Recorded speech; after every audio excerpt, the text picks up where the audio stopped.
ఎదగమని మొక్క నీకు చెబుతుంది.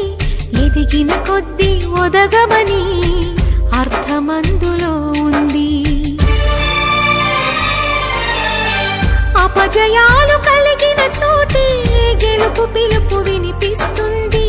ఆకులన్నీ రాలిన చోటే కొత్త చిగురు కనిపిస్తుంది. మౌనంగానే ఎదగమని మొక్క నీకు చెబుతుంది. ఎదిగిన కొద్దీ ఒదగమని అర్థమందులో ఉంది. అపజయాలు కలిగిన చోటే గెలుపు పిలుపు వినిపిస్తుంది. ఆకులన్నీ రాలిన చోటే కొత్త చిగురు కనిపిస్తుంది.